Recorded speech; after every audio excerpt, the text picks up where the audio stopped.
First open Adobe Premiere Pro. After that you will see these two. The new project and the open project. You will only use new project if you're going to create a new project. But if you already have an existing project, you can click open project. For now let's click on the new project. After that you will see this settings. You will put the name of your project in here and the location where you want to save it. I'm gonna name it Beginner Tutorial 1.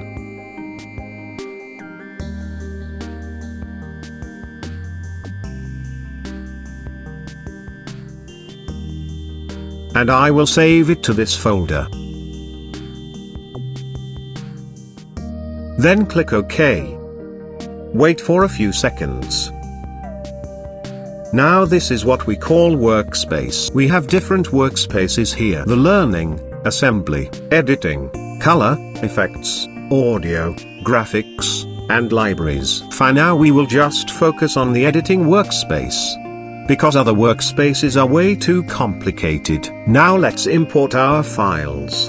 To import our files, go to your folder where your video files are located. Then after that, drag it inside the Premiere Pro. This is what we call the project panel. Now let's put it in the timeline. This is what we call timeline. To play, just press this button. So you can see every time we play it. There's a number that is changing here. This is the duration of your video. The duration is the length of a video. Now let's go to the other tools in here. This is the selection tool. You can use this to select your videos. Forward, backward, upward or even downward. Now this is the track select forward tool. As you can see it is pointing to the right, it means that you can click all the files in the right side by using this tool. Now to select on the left side, just hold the track select forward tool and click track select backward tool. Now you can select all clips from the left side. This one now is the ripple edit tool. This is used to trim a clip and ripple the rest of the clips. You can also trim the clips by using the selection tool, but it will not ripple the rest of the clips. Next is the razor tool. It will add an edit to your clips that you want to cut. Then click the selection tool, then click the part that you just add an edit. After that click backspace. As you can see it removes a part of our clip. Now let's get deeper in the timeline. We can see here that we have V1, V2, and V3. These are the video layers. You can put your videos in here but you can't put audio. Now these are the audio layers. A1, A2, and A3. This is where you put your audio files. Now if we click it, we can see that both layers are being selected. To click only one layer, press this button. This is the linked selection tool. You can see now that only one layer is being selected. Next is the type tool. You can use this to put text in your timeline. I am going to type tutorial. You can edit your text in the effect controls. Make sure that your text is highlighted, or nothing will happen. To highlight it, double-click the text. Change its font.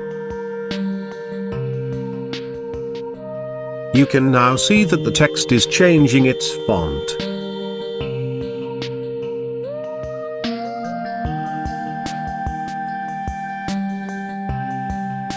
You can also make the text bigger or smaller. Next is the scroll bar. This will let you zoom in and out of your timeline. Just put your cursor at the end of the scroll bar and drag it left or right. You can also use the scroll bar to move your timeline. We also have scroll bars in the video layers and audio layers.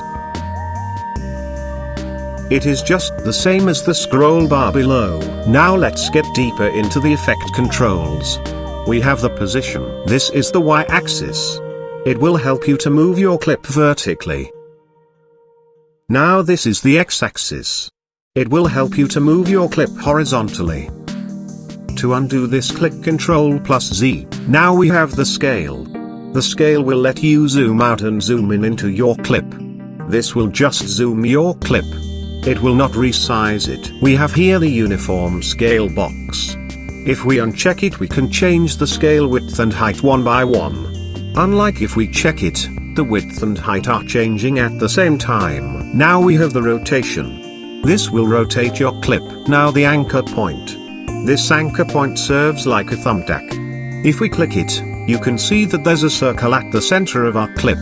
We can move it to other positions. Now if we change the rotation or scale of the clip, you can see that the clip is like stuck in a thumbtack. There, you see? Now the opacity. The opacity is the transparency of your clip. The lower the value, it will be more transparent. The higher the value, it will be more visible to the eyes. That's all for this video. I hope you learned something. Subscribe for more videos.